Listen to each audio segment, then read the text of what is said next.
It's basketball season, and you may not think so, but it's definitely a contact sport, which can lead to injuries. With me now is Dr. Trevor Haynes with Elite Foot and Ankle. Welcome. Thanks. Okay, so in addition to people throwing bows out there, basketball is hard on the feet and ankles. Definitely. So what kind of injuries do you most often see?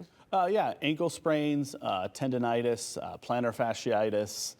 Sometimes we can get a little bit of what's called turf toe. So there's quite a few injuries you can get from basketball. Okay, and then I've heard you talk before about a mild ankle sprain and a high ankle sprain. So what are the differences between them? Yeah, a high ankle sprain is going to be a little bit higher up, kind of between just above your ankle. You see it more in football, I think, than you do in basketball, but still definitely there. And then your normal ankle sprain is going to be a little bit lower right at the ankle, where we most commonly see ankle sprains. Difference in recovery time between those two injuries? Yeah, not really, not really. Yeah, it's about the same. They're both ligaments that just need time to heal. Okay. Many players get a recurring foot pain as well. So could that be plantar fasciitis like you mentioned or something else? Yeah, especially with basketball. If they're feeling it in the bottom of their heel and it's worse in the mornings, things like that, definitely. Again, we tend to see those more in adults. Kids typically don't get plantar fasciitis. If they're a younger kid, they'll get more what we call Seaver's disease, which sounds a lot worse than it is, but it's just a growth plate inflammation that causes pain.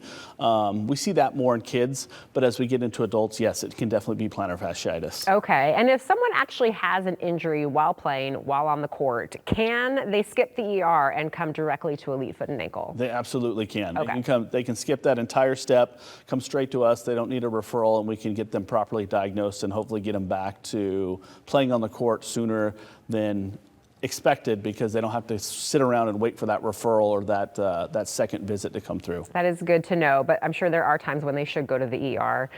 Do you want to cover that real quick? Yeah, absolutely. I mean, if it's a weekend when we're obviously not open, if it's a severe complex or there's a clear deformity looking in the foot or ankle, Got it. Okay. Go to the ER. All those times when you think you should go. If you think you need to go to the ER, go. If you think you can wait to see the doctor, by all means, then give us a call and we'll get you in. Yeah.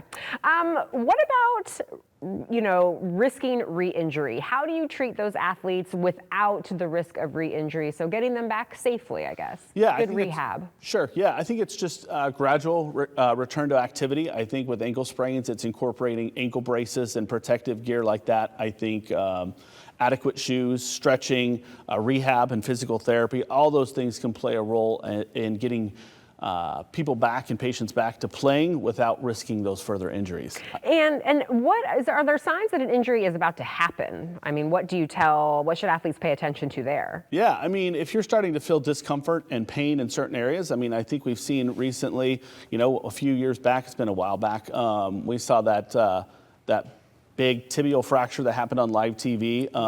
There's no doubt there was likely some sort of stress fracture going on that went undertreated, and I think those are the things that lead to more complex injuries. So definitely get things looked at, get them treated, because by not doing so, more severe things can happen. Yeah, and let's talk about recovery time. You kind of mentioned it for the ankle sprains, but some of those more common injuries you see and you treat, what is the recovery time? Yeah, usually like 4 to 6 weeks of just, you can walk on it if you're able to, but just giving it time to calm down, giving it time to heal, giving it time to recover. I think a lot of times a lot of injuries are just too quick. It happen because kids or adults return to activity way too soon and it's not completely healed. Sure, get impatient. I totally understand. And you offer lots of treatments and therapies in your office, correct? I do. Yeah, yes. Talk about those. Yeah, we have laser, we have shockwave, we have PRP. All these things are just mechanisms to help treat the pain, help treat the inflammation, help promote healing that will in essence, kind of speed up recovery without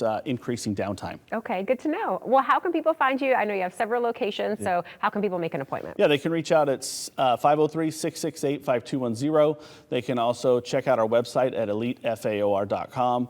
And we have offices in Canby, Sandy, Happy Valley, Lake Oswego, King City, and Beaverton. It's always a test because you've been adding offices. Every time you come, you have another office, so I have to put you to the test. You passed. Thank you for coming, and thanks for the good advice. Appreciate it. Thank you.